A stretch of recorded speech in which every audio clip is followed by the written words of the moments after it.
Ce journal vous est offert par le FPI, Fonds des promotions de l'industrie, votre partenaire privilégié pour la réussite de vos projets.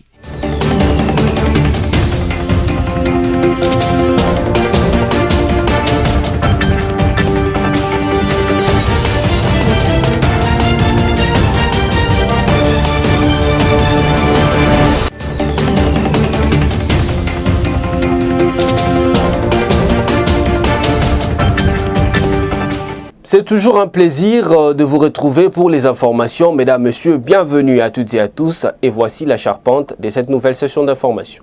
Au cours d'un échange entre Félix Tshisekedi, président de la RDC, et Aleksandar Vučić, président de la Serbie, les deux chefs d'État ont levé l'option d'une coopération échange d'expérience dans le domaine agroalimentaire. Et puis préoccupé par la problématique des inondations dans la ville de Kinshasa, le gouverneur Gentini Ngobila Mbaka est bien déterminé à y remédier. Pour ce faire, le patron de Kinshasa pense aux travaux de curage de caniveaux et à la démolition des constructions anarchiques. Enfin, l'AS Vita Club et les tout-puissants Mazembe ont joué et gagné le week-end dernier respectivement au stade de Marty et au stade Joseph Kabila, alors que Don Bosco et l'AS Simba se sont neutralisés à la même journée à Lubumbashi. Tel que vous l'avez suivi en liminaire, au cours d'un échange entre Félix Tshisekedi, président de la RDC, et Aleksandar Vučić, président de la Serbie, les deux chefs d'État ont levé l'option d'une coopération échange d'expériences dans les domaines agroalimentaires. C'est dans ce cadre que les délégations ministérielles des deux parties ont été dépêchées dans la ville de Pechinski pour une visite exploratoire dans cette zone industrielle serbe. Suivez ce reportage. Au cours de leur entretien, les chefs d'État serbes et congolais avaient levé l'option d'une coopération échange d'expériences dans les domaines agroalimentaires. Pour rester pragmatique et réaliste, les deux parties ont dépêché ce samedi matin des délégations ministérielles dans la ville de Pechinki pour une visite exploratoire dans cette zone industrielle. L'industrie des viandes Djordjevic est la principale agroalimentaire qui approvisionne l'Europe et une bonne partie de l'Asie. Les ministres de la Recherche scientifique, José Panda, et les chargés des missions du chef de l'État, Pacifique Kawacha, ont été édifiés par les prouesses serbes en matière de transformation des produits. Au moment où le chef de l'État, Félix-Antoine Tshisekedi Tshilombo, entend diversifier l'économie en priorisant l'agriculture, l'expérience serbe est la bienvenue au Congo. Le président Félix Tshisekedi a l'intention de diversifier l'économie congolaise en le tournant désormais vers l'agriculture. Et à travers cette visite en Serbie, le président serbe a exprimé sa disponibilité et la volonté pour la Serbie d'accompagner la RDC et partager avec la RDC son expérience en matière agricole. Et ici, nous avons un exemple concret d'une chaîne qui va de la fourche à la fourchette pour tout ce qui est maïs, soja, blé. Et également pour ce qui est de l'élevage, on va de l'étable à la fourchette à nouveau. Et ici, nous venons de visiter toute une installation où on fait la production de A à Z. Et nous avons la possibilité, nous venons de l'apprendre, qu'il y a de ces chaînes qui apportent une réelle valeur ajoutée que malheureusement nous ne captons pas à ce jour dans nos pays, et il y a beaucoup à apprendre, il y a beaucoup à partager avec les nôtres. En tout cas, les Serbes nous ont répondu qu'ils étaient intéressés à venir accompagner la RDC dans cette transformation, et on espère que tout cela sera effectif pour le bénéfice du peuple congolais bientôt. Le chef d'État nous a demandé ce matin de venir les représenter ici pour venir visiter.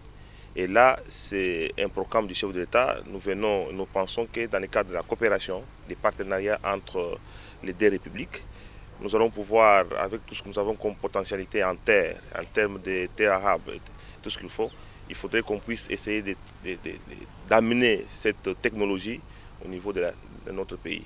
C'est ainsi que l'agriculture, l'industrialisation liée à l'élevage ont intéressé les deux chefs d'État.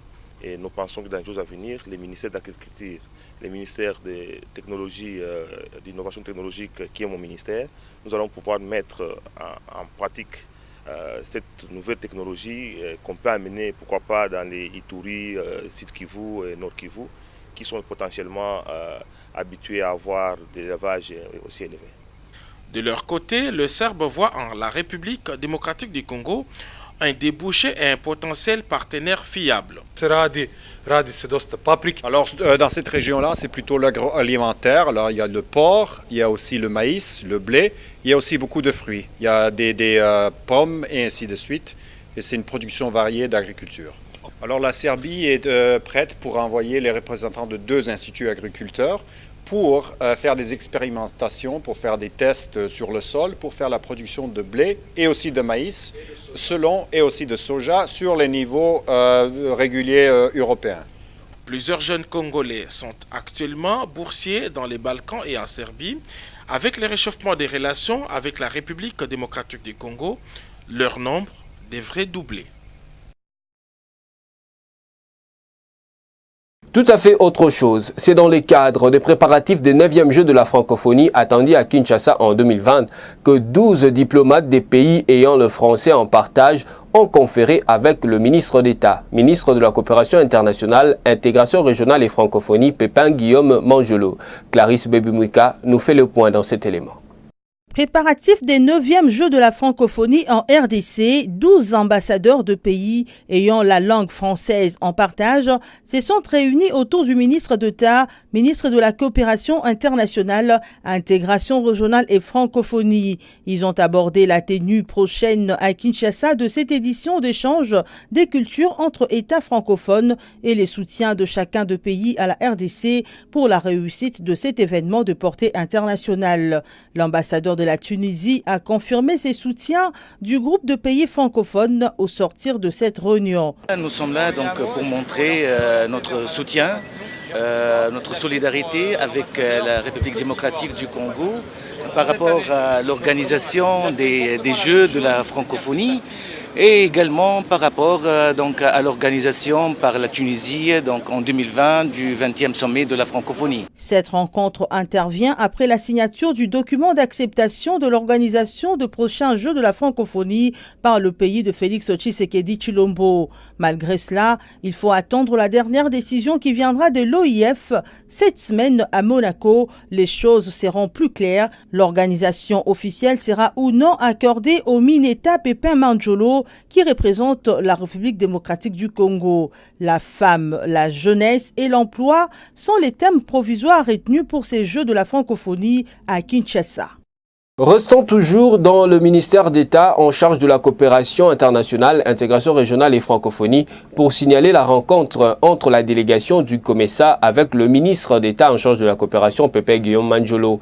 Ils ont entre autres parlé d'un vaste projet de commerce transfrontalier profitable à la République démocratique du Congo. Pour plus de précisions, suivez ce reportage de Clarisse Bebimouika encore une fois. Une délégation du marché commun pour l'Afrique orientale et australe, conduite par son directeur Thierry Mutombo, a rendu visite au ministre d'État, ministre de la Coopération internationale, intégration régionale et francophonie. 2 points étaient au cœur de cette réunion. Il s'agit de la redynamisation du comité de suivi pour des questions d'intégration régionale et du projet de commerce transfrontalier profitable à la République démocratique du Congo. Au sujet de la redynamisation du comité de suivi, le patron de l'intégration régionale, Maître Pépin Guillaume Manjolo, a annoncé à ses interlocuteurs qu'un arrêté sera signé dans les prochains jours. Puis le second point, celui du projet de commerce, est expliqué par le directeur du COMESA. Les projets consistent à construire un certain nombre d'infrastructures au niveau des frontières, donc des parts et d'autres de frontières qui sont déjà identifiées. Parmi ces infrastructures, il y a le marché. Le marché doit être équipé d'autres facilités, notamment les installations de stockage de biens. Il y a les chambres froides, il y a les sanitaires, il y a aussi des laboratoires pour tester la qualité des produits, surtout alimentaires. C'est un projet qui doit nécessairement profiter de la RDC parce que ces installations peuvent être construites au niveau de la RDC, au niveau de Kasumbalesa, mais aussi au niveau de la Zambie, mais pas loin des frontières.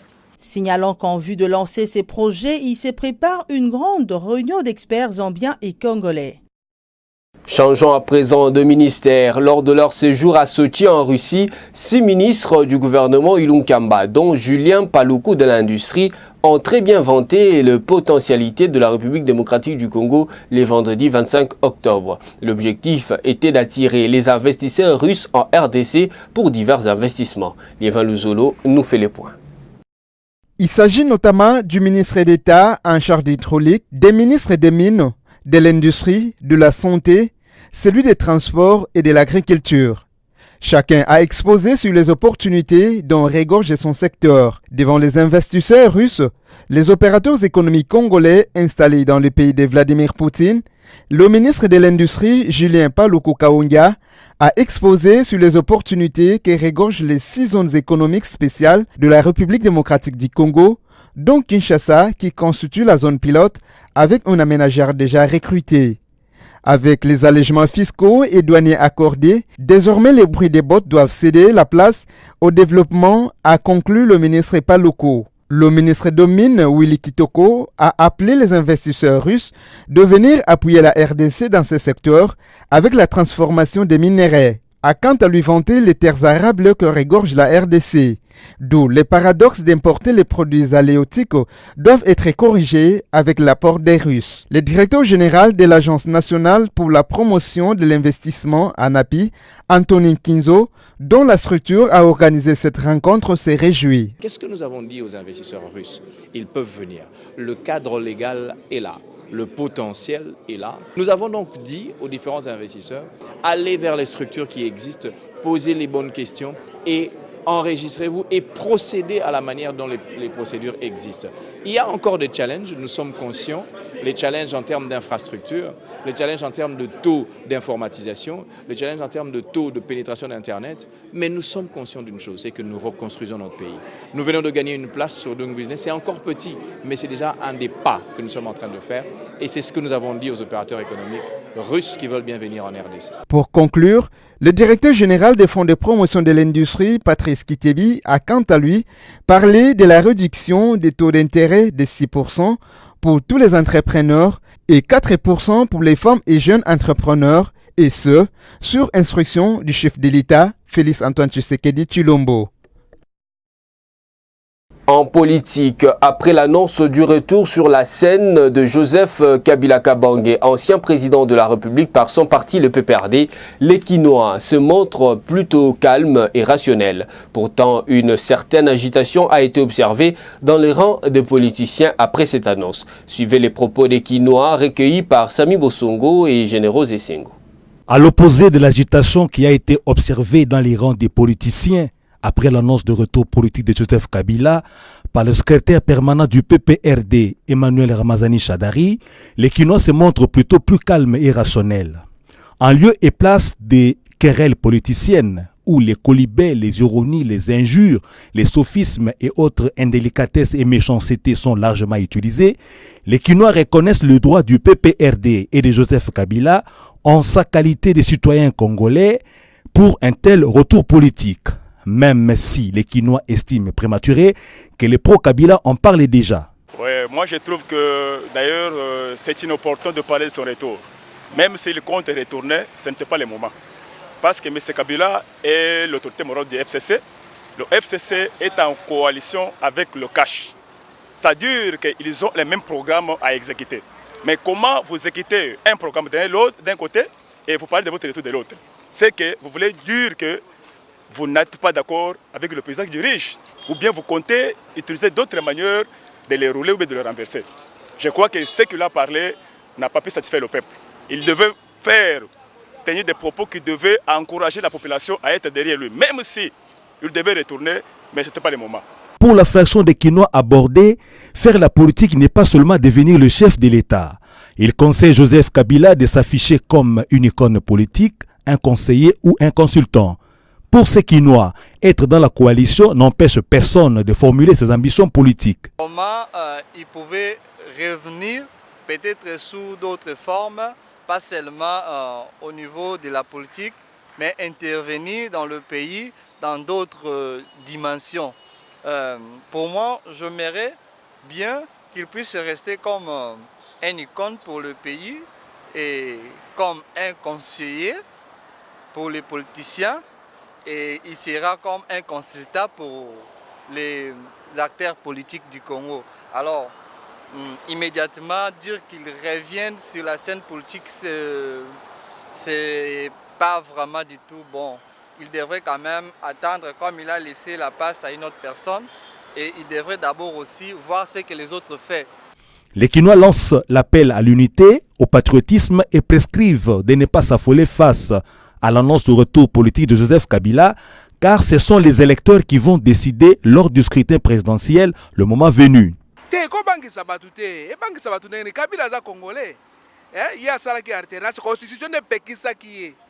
azonga lisusu na pouvoir te a double mandat mais lokola tikaki aki ope mazongeli na ce n'est pas un problème eloko bangisa biso ba congolais yango na te toko juger na ba irne toki toko zonga lisusu toki toko bengana lisusu ezalaka na ba irne ce n'est pas lui peut rentrer mais kokoma na lisusu président dépend na yete dépend na biso ba peuple.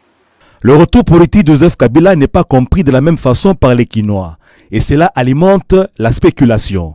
On peut perdre d'éclairer la religion des Kinois à ces sujets. Il reste donc aux politiciens qui souvent agitent leur base et les leurs d'écouter les bonnes paroles et réflexions des Kinois. Dans un meeting à Likasi, dans le cadre du réarmement moral de membres du Parti du Peuple pour la Reconstruction et la Démocratie, PPRD, le secrétaire permanent de ce parti, Emmanuel Ramazani Shadari, a affirmé que c'est Joseph Kabila qui a désigné Sylvestre Ilunga Ilunkamba comme Premier ministre de la RDC. Suivez ce reportage. Emmanuel Ramazani Shadari, secrétaire permanent du Parti du Peuple pour la Reconstruction et la Démocratie PPRD, a tenu un meeting dans la ville de Likasi au Haut-Katanga le samedi 26 octobre 2019 dans le cadre du réarmement moral des membres du parti. À cette occasion, Emmanuel Ramazani Shadari a démontré la force politique du PPRD et de Joseph Kabila sur l'échiquier mondial. Kabila reste l'acteur majeur et principal dans le pays, a déclaré Emmanuel Ramazani Shadari devant la population de Likasi et d'ajouter ce Joseph Kabila qui a désigné Sylvestre Ilunga Ilunkamba Premier ministre. De l'avis des observateurs, le propos d'Emmanuel Ramazani Shadari ont tendance à créditer la thèse de la corruption généralisée qui aurait caractérisé les scrutins de 2018 et 2019 en RDC où les PPRD et les FCC ont raflé la majorité dans les législatives à tous les niveaux et lors des sénatoriales, résultats qui ont permis au FCC de contrôler aussi la plupart des exécutifs provinciaux. D'un parti politique à un autre, la gratuité de l'enseignement a commencé sous le règne de Joseph Kabila avec son Premier ministre Matata Mponyo. Ces propos du secrétaire permanent du PPRD Emmanuel Ramazani Shadari continuent de diviser le parti présidentiel UDPS. Augustin Kabouya, secrétaire général de ce parti, a tenté de répondre à Shadari, mais le camarade Peter Kazadi a qualifié sa réponse de trop bas. Lévin Louzolo nous fait le compte rendu. Plus rien ne va entre Augustin Kabouya, secrétaire général de l'UDPS, et son camarade du parti, le député provincial de Kinshasa, Peter Kazadi. Tout est parti des affirmations d'Emmanuel Ramazani Shadari, secrétaire permanent du PPRD, qui a, lors de son séjour à Lubumbashi, affirmé que la gratuité de l'enseignement a débuté avec Joseph Kabila et le gouvernement Matata. Augustin Kabouya, qui a bien voulu réagir à ces propos de Shadari, à travers une matinée politique organisée ce dimanche 27 octobre, au siège du parti présidentiel à Limete, a déclaré que la gratuité de l'enseignement de base est l'œuvre du président Tshisekedi. Ce, avant de demander à Shadari de lui citer les noms des écoles de son village qui ont bénéficié de la gratuité sous l'ère Kabila. Tout ce qui est important, c'est quoi? C'est que nous puissions effectivement matérialiser cette gratuité dans l'intérêt supérieur de nos enfants, l'école primaire, l'école secondaire, trouver des bourses pour l'université et le reste. Donc, le reste, c'est l'enfantillage. Celui qui a pris ça, le président Kabila a fait un travail, Félix Tshilombo a fait un travail, après lui d'autres feront un travail, et continuons à chaque fois à construire, à aller de l'avant. Celui qui arrive ne détruit pas ce qui s'est passé, mais ajoute à ce qui s'est passé, ce que l'autre a fait, et chaque fois le pays va en profiter. Le reste, c'est des enfantillages. Nous ne sommes pas en campagne électorale, hein, ça, Shadari doit le savoir, et beaucoup d'autres d'ailleurs. Peter Kazadi, qui a couteau tiré avec la direction de son parti IDPS, notamment avec le président Aïe Jean-Marc Kaboun et le CG Kabouya, a réagi en dénigrant son secrétaire général en déclarant, je cite, « Je me demande s'il a encore un cerveau en place. Trop bas comme réponse à une interpellation fondée sur des arguments des droits. Des réponses appropriées ce mercredi 30 octobre 2019 au cours d'un point de presse, a déclaré Kazadi sur son compte Twitter. Donc ils arrêtent ça, l'UDPS est un grand parti politique, un parti pour lequel nous avons payé le tribut le plus cher. Je pense qu'aujourd'hui, on attend de l'UDPS qu'elle apporte sa contribution, une contribution forte et remarquable dans la gestion du pays. C'est la première fois que l'UDPS participe à la gouvernance du pays en tant que parti politique organisé à l'issue des élections. Donc je pense que nous avons un grand travail à faire au niveau du parti, au niveau du Parlement, au niveau du gouvernement, au niveau de la présidence de la République. Comment voulez-vous vous concentrer sur les enjeux économiques, sociaux, géostratégiques si vous êtes distrait par des enfantillages de cette nature-là? Il faut que l'UDPS, effectivement, ça correspond un peu à ce que nous avons toujours dit. On ne comprenait pas, maintenant les gens voient les conséquences. Après 3 ans d'exil politique, Moïse Katumbi, leader de la plateforme politique Ensemble pour le changement, est de retour en force en République démocratique du Congo avec plus d'objectivité dans son combat politique. Après la ville de Goma, où il est arrivé depuis samedi 26 octobre 2019, l'opposant de la RDC poursuit sa tournée à l'est du pays avec de fortes déclarations politiques. Ce lundi 28 octobre, Moïse Katumbi a foulé le sol de Béni. Nous sommes toujours dans la province du Nord Kivu. Strine Sulambi Mukenge nous en parle. Dans le cadre de sa tournée à l'est de la République démocratique du Congo, Moïse Katumbi a foulé ce lundi 28 octobre 2019 le sol de la ville de Béni dans la province du Nord Kivu. Fortes ont été ses déclarations politiques prononcées lors de son meeting au stade Afia à Goma. Soucié de l'amélioration des conditions de vie des Congolais, le leader de Ensemble pour le changement s'est dit déterminé de son combat politique jusqu'à son dernier souffle. L'opposant congolais vise récupérer le temps perdu durant son absence sur la scène politique congolaise du fait de son exil.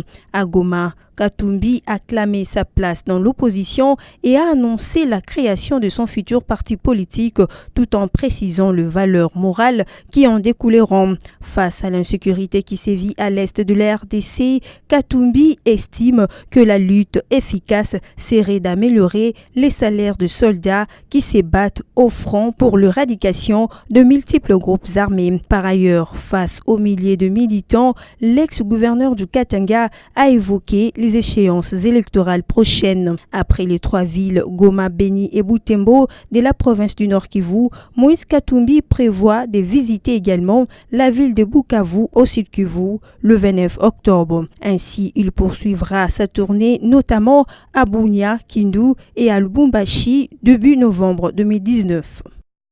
Revenons à Kinshasa, la capitale. Préoccupé par la problématique des inondations dans la capitale RD congolaise, le gouverneur de la ville-province de Kinshasa, Jean-Tini Bilambaka, est bien déterminé à y remédier. Pour ce faire, il pense aux travaux de curage de caniveaux et à la démolition des constructions anarchiques. Placide Kieselo. Le gouverneur de la ville-province de Kinshasa, Jean-Tini Bilambaka, projette pour bientôt des travaux de curage des caniveaux et de démolition des constructions anarchiques. Telle est la volonté exprimée par le numéro 1 des Quinois après la descente qu'il a effectuée dans la matinée du samedi 26 octobre 2019 sur différents endroits affectés par les débordements des eaux de pluie. Jean-Tini Ngobila a voulu, à travers cette visite d'inspection, identifier les causes réelles qui occasionnent des inondations constatées dans la ville après les plus abondantes. Le premier citoyen de la ville de Kinshasa a pu, durant sa ronde, visiter quelques coins de la capitale, notamment les ponts Gongo-Lutete, à la place Sosimat, dans la commune de Ngaliema, les quartiers Pakadjouma et les quartiers Mombele dans la commune de Limete.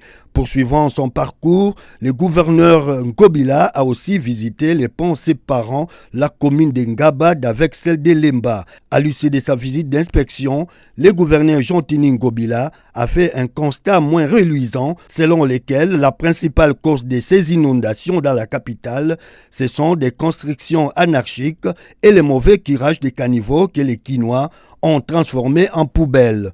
Pour y remédier, les patrons de la territoriale estiment qu'il y a lieu de procéder aux travaux de curage des caniveaux et de démolition des constructions anarchiques. Selon le gouverneur Jontini Ngobila, l'on ne peut vaincre la problématique des inondations à Kinshasa qu'avec l'implication du gouvernement central, du gouvernement provincial et de la population quinoise qui doit éviter de regarder les caniveaux comme des poubelles. Et puis cette information en dehors de nos frontières, le président des États-Unis d'Amérique, Donald Trump, a annoncé la mort du chef de l'État islamique le dimanche 27 octobre 2019. Aboubakar al-Baghdadi, c'est son nom. Il a rendu la vie dans un raid américain dans le nord-est de la Syrie. Clarisse Bebimouika. Le président américain Donald Trump a confirmé la rumeur diffusée sur certains médias étrangers selon laquelle le chef du groupe État islamique Aboubakar al-Baghdadi est tombé. C'est au cours d'un point de presse que Donald Trump a expliqué qu'Aboubakar al-Baghdadi avait perdu la vie dans un raid américain mené dans le nord-ouest de la Syrie. Il est mort comme un chien, s'est exclamé le président des États-Unis qui a assisté à toute l'opération depuis la Situation Room. Dans la confusion, el-Baghdadi a d'abord tenté de s'enfuir via un tunnel, amenant avec lui 3 de ses enfants. Cerné par les forces spéciales américaines, il se serait ravisé avant de déclencher la veste d'explosifs qu'il portait, a déclaré Donald Trump, qui insiste en disant « il est mort comme un lâche ». Dans la journée, le chef des forces démocratiques syriennes avait salué sur son compte Twitter une opération historique réussie, résultat, disait-il, d'un travail conjoint des renseignements entre les États-Unis, la Russie, la Turquie, l'Irak, la Syrie et les Kurdes. Capturer ou tuer Baghdadi était la priorité absolue de mon administration, a renchéri Mazloum Abdi, chef des forces démocratiques syriennes. Ici est de noter qu'Aboubakar al-Baghdadi avait été annoncé mort à plusieurs reprises sans lettres ces dernières années avant de réapparaître. Cette fois, Donald Trump confirme qu'il s'agit bel et bien de cet homme d'État islamique. Nous allons boucler ce journal, mesdames, messieurs, avec cette information sportive. L'Es Vita Club de Kinshasa et les tout-puissants Mazembe ont joué et ont gagné le week-end dernier, respectivement au stade de Martyr et au stade de Joseph Kabila, alors que Don Bosco et l'Es Simba se sont neutralisés à la même journée à Lubumbashi et le DSMP ramène un nul d'un but partout de Nairobi. Sami Bosongo revient sur tout ce match dans cet élément. L'association sportive Vita Club a battu le FC Renaissance par 2-0 ce dimanche 27 octobre au stade de Martyr à Kinshasa. Don Bosco et l'association sportive Simba se sont neutralisés par un but partout au stade Kibasa Maleba à Lubumbashi. Le tout-puissant Mazembe a arraché au forceps sa victoire étriquée face à Maniema Union au stade de Joseph Kabila à Kindu dimanche 27 octobre. Tels sont les résultats des 3 rencontres du week-end à travers toute la RDC dans le cadre de la Vodacom Division 1.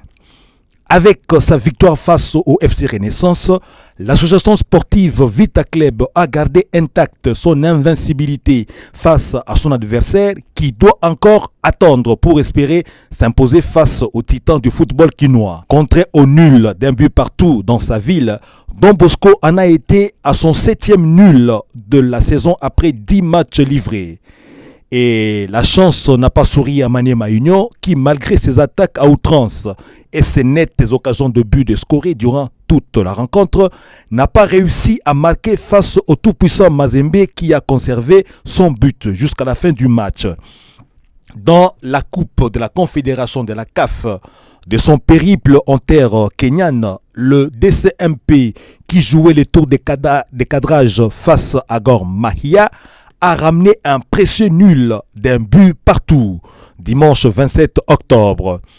Le match retour est prévu le dimanche 3 novembre et le DCMP est appelé à la prudence dans tous les azimuts durant cette rencontre pour s'ouvrir la porte de la phase de groupe de cette compétition. Voilà qui met fin à cette session d'information, mais avant tout, voici le rappel de principaux titres. Au cours d'un échange entre Félix Tshisekedi, président de la RDC, et Aleksandar Vučić, président de la Serbie, les 2 chefs d'État ont levé l'option d'une coopération échange d'expériences dans le domaine agroalimentaire. Et puis préoccupé par la problématique des inondations dans la ville de Kinshasa, le gouverneur Jantini Ngobila Mbaka est bien déterminé à y remédier. Pour ce faire, le patron de Kinshasa pense aux travaux de curage de caniveaux et à la démolition des constructions anarchiques. Enfin, l'AS Vita Club et les tout-puissants Mazembe ont joué et gagné le week-end dernier respectivement au stade de Marty et au stade Joseph Kabila, alors que Don Bosco et l'AS Simba se sont neutralisés à la même journée à Lubumbashi. Tout est bien, qui finit bien, c'était avec beaucoup de plaisir que je vous ai présenté cette session d'information. Restez fidèles au programme des BSC TV car les actualités sont en continu. Merci et au revoir.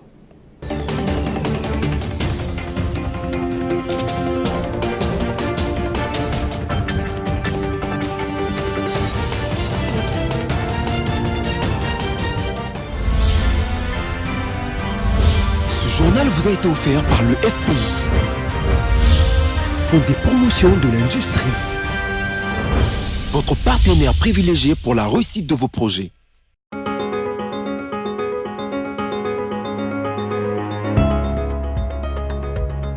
Merci de votre fidélité. Voici la lecture résumée de journaux parus en ligne ce lundi 28 octobre 2019. Commençons avec Congo Virtuel qui titre « Conseil de ministres, les innovations du budget 2020 ». Au cours de la 7e réunion du Conseil de ministres présidée vendredi 25 octobre 2019 par le Premier ministre Sylvestre Ilunga Ilunkamba, le gouvernement a mis la dernière main sur le projet de loi de finances de l'exercice 2020. Selon le compte rendu de la réunion, ce budget s'établit en équilibre à francs congolais 16,895 milliards, soit 10,4 milliards de dollars américains en dépenses et en recettes, soit un taux d'accroissement de 63,2% par rapport aux prévisions budgétaires de l'exercice 2019. Avant l'examen de ce projet, le Premier ministre a dans ses communications rappelé à tous les membres du gouvernement les formalités à respecter en matière d'intérim des ministres, des missions officielles et de l'introduction des textes à discuter au Conseil de ministres. Il a invité les membres du gouvernement à respecter scrupuleusement les dispositions réglementaires en la matière. Forum des As titre à sa une « Violence dans les partis politiques, Chadari dénonce, Kabouya replique ». La matinée politique d'évaluation du Parti du Peuple pour la Reconstruction, tenue du mardi 22 au jeudi 24 à Lubumbashi, continue à faire des vagues dans les cas de son partenaire Union pour la démocratie et le progrès social UDPS de l'actuel président Félix Tshisekedi. En témoigne le propos du secrétaire général AI tenu au cours d'une matinée politique hier dimanche 27 octobre au siège national du parti à la 11e rue du Mété. Comme s'il récitait le chapelet, Augustin Kabouya a répondu point par point sur un ton de colère à Emmanuel Ramazani Shadari, secrétaire permanent du PPRD et maître des séances des assises politiques d'évaluation du parti du président de la République honoraire Joseph Kabila dans la capitale provinciale du Haut-Katanga. Terminons avec ces titres d'Okapi.net. Nord Kivu, le gouverneur appelle la population à faire confiance et à soutenir l'armée. Le gouverneur du Nord Kivu déclare soutenir le FRDC et appelle toute la population congolaise à leur faire confiance. Relayant les assurances de l'armée congolaise, Carly Nzanzu Kassivita tient à lever tout malentendu au sein de la population par rapport aux opérations militaires visant à mettre fin aux groupes armés. C'est tout pour aujourd'hui. Merci et au revoir.